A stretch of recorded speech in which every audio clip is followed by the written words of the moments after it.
Hi friends, welcome to my YouTube channel unique trends. నేను ఈరోజు మునగ పువ్వు టమాటా పచ్చడి నేర్పించబోతున్నాను. దానికి కావలసిన పదార్థాలు: మునగ పువ్వు, టమాటా, శనక్కాయ పప్పులు, మిరపకాయలు, అల్లం, చిన్నులపాయలు, జీలకర్ర, చింతకాయ పచ్చడి, ఉప్పు, నూనె, తిరగమాత గింజలు.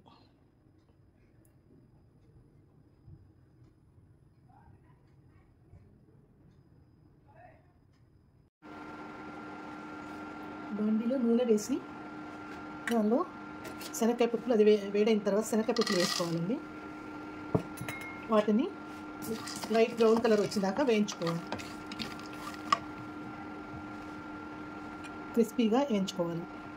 వేగిన తర్వాత మునగ పువ్వు వేసుకోవాలి.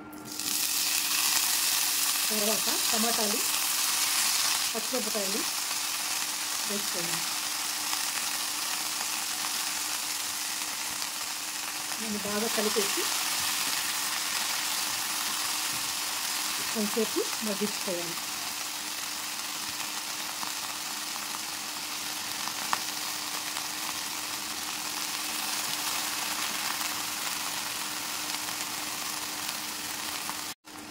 అంతా బాగా కలిపిన తర్వాత మూత పెట్టి మగ్గించుకోవాలి.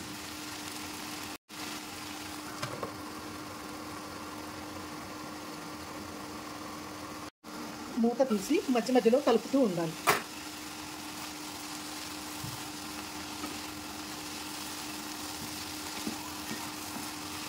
అన్నీ బాగా వేగేంత వరకు కలుపుతూ ఉండాలి. మళ్ళీ మూత పెట్టి మగ్గించుకోవాలి. మధ్య మధ్యలో మూత తీసి వేగిందో లేదో చూసుకోవాలి. మునగ పువ్వులు, ఆకులు చాలా హెల్త్కి మంచిదండి. బీపీలు అలాంటివి ఏమైనా ఉంటే తగ్గిపోతాయి. ఇంకా అందుకని అప్పుడప్పుడు వీక్లీ వన్స్ స్పైస్ కానీ చేసుకోవచ్చు. మనం దీన్ని ఇడ్లీలోకి, దోశల్లోకి తినొచ్చు, అన్నంలో కూడా తినొచ్చు అన్నమాట.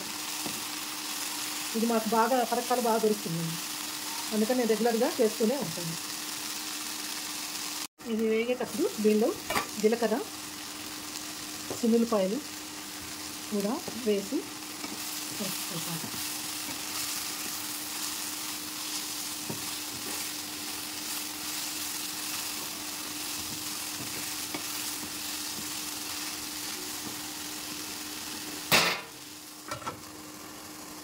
బాగా వేగిన తర్వాత దాన్ని కొంచెంసేపు ఆరబెట్టుకోవాలి. స్టవ్ ఆపేసి దాన్ని కొంచెంసేపు ఆరబెట్టాలి.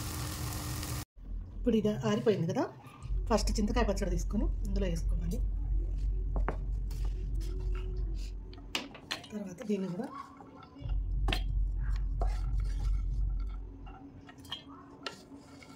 ఇలా ఇందులో వేసుకొని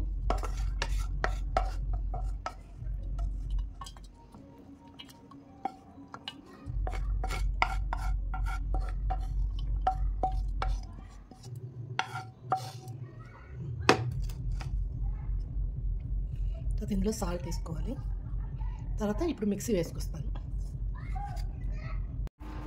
ఇలా మిక్సీ వేసుకుని దాన్ని తిరగమాత వేసుకోవాలి. బాండీలో నూనె తీసుకొని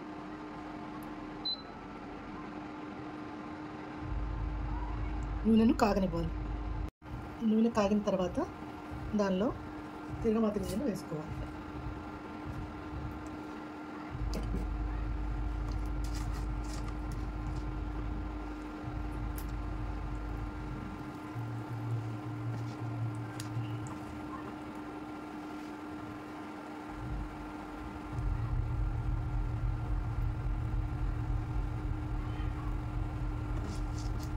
అవి బాగా వేగాక ఇంగువ వేసుకోవాలి కొంచెం. అది కూడా అయిన తర్వాత స్టవ్ ఆపేసి దీనిలో కొంచెం కరివేపాకు,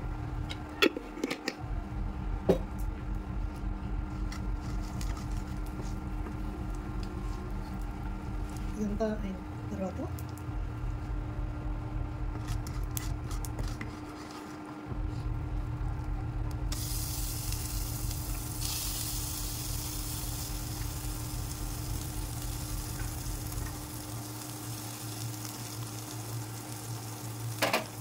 దీన్ని బాగా కలుపుకోవాలి.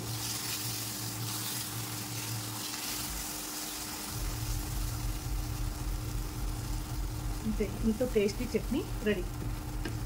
దీన్ని మనం ఇప్పుడు ఉలవ ఇడ్లీతో పాటు సర్వ్ చేసుకుందాం. మీరు ఈ పచ్చడిలో చింతకాయ పచ్చడిని వాడమని చెప్పాను, ఎందుకంటే అది ఈ పచ్చడి టేస్ట్ని ఎన్హాన్స్ చేస్తుంది. దాని బదులు ఉసిరికాయ పచ్చడి కూడా వాడుకోవచ్చు.